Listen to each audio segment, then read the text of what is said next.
NASCAR announces the championship race for 2026, plus a rotating championship race going forward, and tracks that race will not be at. Chevy is going to give teams a new body for 2026, but don't get too excited here, and ratings talk. Welcome back to Break Hard. I'm Matt. On Tuesday, NASCAR finally officially announced that Homestead Miami Speedway will host the championship race in 2026. Obviously, NASCAR Championship Weekend had been at Homestead from 2002 all the way up until 2019. Then it moved to Phoenix. Everybody is like, hey, listen, the track in Phoenix is nice. The people are excited about it. The racing, not too good. Absolutely put you to sleep at times. And the Team Penske domination, I think, is really turning people off. Hats off to them for getting it done really, really well in the Gen 7 era. But in 2026, NASCAR will move that championship race back across the country to South Florida at Homestead Miami Speedway, who now have about 18 months to prepare for that race, considering the race already happened. It won't be until November of 2026. We're getting GTA 6 before we get another Homestead championship race. Well, we should get GTA 6 at least, right? May 26, 2026. Not that anybody's counting down, not that anybody's disappointed it's not coming out this fall. Why would we be disappointed after waiting a decade for it? Regardless, going back to Homestead is a good thing. The fans wanted it. The industry wanted it. Everybody wanted to go back there. It is a racetrack that has multiple lanes. It is a driver's racetrack. There's a lot more action on that track, a lot more possibilities for passing and everything else at Homestead than there is at Phoenix, especially with the Gen 7 car, which races really, really well at 1.5 miles, and specifically at Homestead. I know everybody's like, well, just give Kyle Larson the championship now. All right, well, what about Christopher Bell? What about Tyler Reddick? What about William Byron? There's a lot of guys, Ryan Blaney included, that can absolutely get it done when it comes to that championship race being there.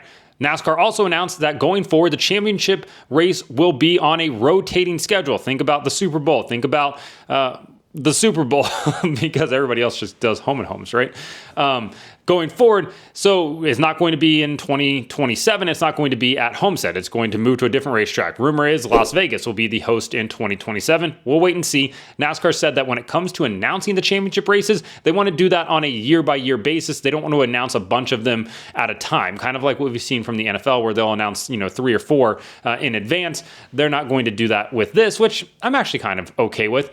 One thing to note, Phoenix will be a part of that championship rotation. I know people are going to groan about it, but it's what's going to happen going forward. Phoenix will retain its 2 races next year in 2026. We do know that its race will be in that final round, whether that be, the final round headed to the championship race, or if the championship race becomes a final championship round. We'll have to wait and see on that. Ben Kennedy from NASCAR was asked about Daytona hosting that championship race, and he said that it is unlikely because they being NASCAR, believe that they want to keep the championship race to a speedway. Whether that be a short track, mile, or 1.5 miles, they're interested in only having the championship race there. And I think that makes sense, right? There's a lot of unpredictability that comes with a super speedway race, and the Daytona 500 is already the marquee event there for Daytona.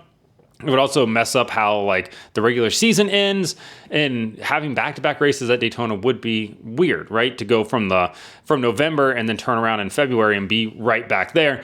But so for now, it's not going to go there. It also will not go to a road course either, which I think everybody is pretty on board with that as well. I don't think there's going to be any complaints out of that. I would like to see a championship round that maybe incorporates all 3.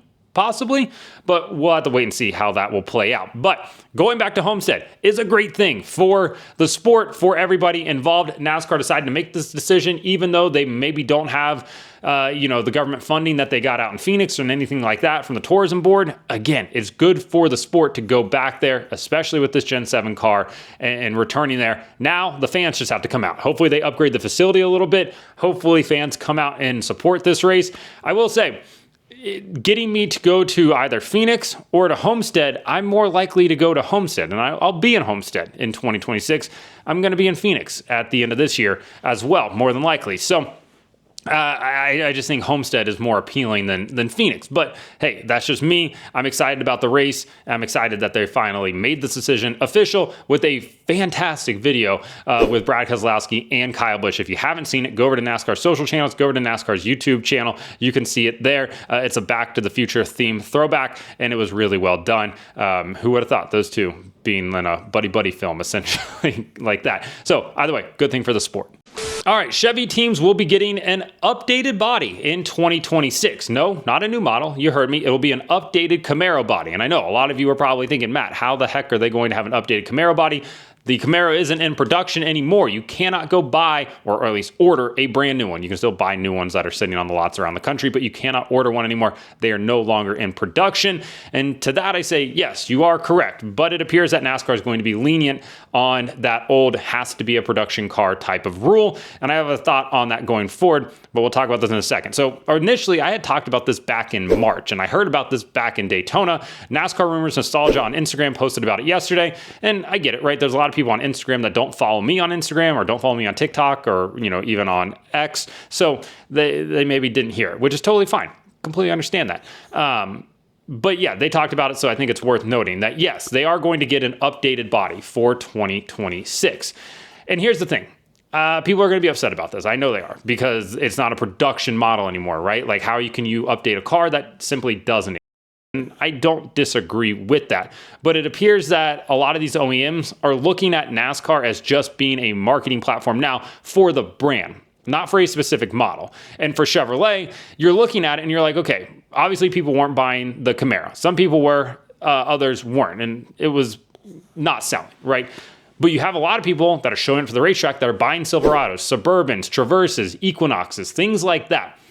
So this is a great marketing platform for the brand, not necessarily for the Camaro. So NASCAR, or Chevy, still wants to have a presence in NASCAR because they have a lot of buyers within that NASCAR fan base. They're just not buying Camaros. They're buying other models. So maintaining the brand within the sport makes a lot of sense. A lot of people are going to say, just put Cadillac in with a CT4, CT5. Listen, I own the CT4 Blackwing. I would love to see it in NASCAR. It's simply not going to happen, mainly because that production run is going to end in a year or two, and it's not going to return for both of those models. So it doesn't make sense to make that whole switch, make the entire branding switch just to watch that model go out of production as well, and unlikely to return, at least both of them return there. So yeah, as much as I would like to see it, it doesn't make any sense going forward. And if you're just going to have like a brand car, then Chevy makes the most sense because there's a lot of brand equity within NASCAR for Chevrolet. So all of that makes sense there. Toyota's doing something slightly similar in the Xfinity Series. The Supra out of production now. The Supra body will maintain running in NASCAR. Eventually, there's going to be a new Supra that comes back into production, but for now, they're just going to have Toyota branded cars, right? Like, it just is what it is. So what we've seen this year from the Chevy teams is the Chevy ZL1, technically, is what they're calling it. It just has Chevy branding, no specific model branding on it. Because, well, Chevrolet doesn't have any cars to put into NASCAR, essentially, not in production. The Malibu, dead. People keep talking about, oh, they're going to bring back the Nova, they're going to bring back the Bel Air, they're going to bring back whatever, the Chevelle, things like that. They're not coming back. They're all just internet rumors that you're reading on Facebook, generated by AI to get clicks. None of that stuff is coming back, at least not in any sort of form that is going to be a race car. Others will mention the fact that they should put the Corvette in. Doesn't make any sense. There's no marketing in that makes sense for the NASCAR side of things. Plus, it would be an absolute Frankenstein of a race car, and everybody would just clown on it. Plus, the design of it with that pointy nose that the C8 has is not going to be good for super speedway racing. So, in an effort to keep an OEM in NASCAR, I think NASCAR is going to be pretty lenient on this and allow them to update the body within the standards. They're not going to, it has to be signed off on, right? And people are like, oh, they're just going to exploit every area and make the perfect body. No, that's just not going to happen. NASCAR is not going to allow that. The other OEMs aren't going to allow that. So for now, an updated body, interested to see what it looks like. I don't think you're going to see anything super dramatic change about it, but it's going to have some changes going into 2026. All right, everybody's favorite topic, ratings talk. And NASCAR saw a ratings increase this past weekend at Texas from 2.31 last year in 2024 to 2.56 million viewers on FS1 in 2025. A nice little increase for them for a race that I think has become an absolute wild card and is wildly unpredictable at this point for the most part, and Joey Logano winning. Obviously, in the Jeff Gluck poll, it got right above a 50%, I think. And was it a good race? I think a lot of that is the fact that Joey Logano ended up winning and people don't like Texas. Overall, entertaining race for sure. But good to see the ratings went up there.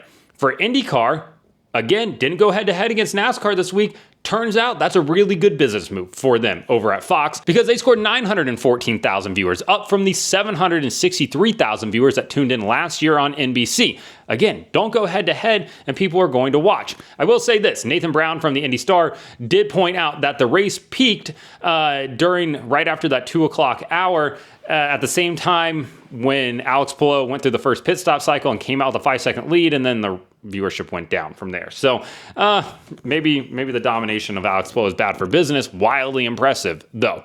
Then on the Formula One side of things, last year, the Miami Grand Prix scored 3.1 million viewers being shown on ABC, beat NASCAR for the first time ever. And it's like, oh, okay, maybe Formula One is here to stay in America. This year, lost 1 million viewers, down to 2.1 million viewers, also shown on ABC. Meanwhile, the NASCAR race was shown on cable on FS1. Obviously, the race on ABC is much more accessible to more people than it is on cable, and they lost 1 million viewers, and they were underneath NASCAR. People are going to say, well, people tuned in on F1 TV, so there's going to be more. We don't know F1 TV numbers. We're just dealing in hypotheticals at this point. Until they release numbers, none of it matters because, well, just because you and a buddy watch it doesn't mean everybody does. They always say things like, oh, we're up 14%. 14% of what? 14% of 1 million? Cool. 14% of 100? Who cares? Yeah, I'm not sure what their numbers are, but until they release them, it's pointless to even speculate on how many people are tuned in there. Regardless, when it comes to just TV numbers, NASCAR won again this weekend. Formula One still pulling in 2.1 million viewers is a really good thing. It is worth noting that in 2024, they had an NBA playoff Game 7 leading into the Miami Grand Prix, so that definitely helped carry that number over. This year, they did not have that same lead-in. Interestingly enough, ESPN ABC did elect to put Formula One on ABC and put the NBA game over on ESPN. Traditionally, those would be swapped because you're going to get more viewers for the NBA game, but they went ahead and wrote it out with F1. Don't know if it paid off in the way they wanted it to, but hey, 2.1 million viewers is still pretty good, all things considered. For the Xfinity Series, over 1 million viewers. Once again, 1.002 million viewers tuned in on the CW. The 12th race in a row this season, all 12 races this year have been over 1 million viewers, up over last year.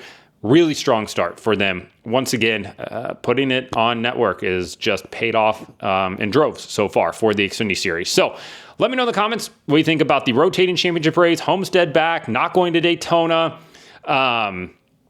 Chevy updated body, and then ratings talk as well. Blanked out there for half a second. Like and subscribe to the channel. Follow me on TikTok at BreakHard, Instagram, Twitter, and Facebook at BreakHardBlog.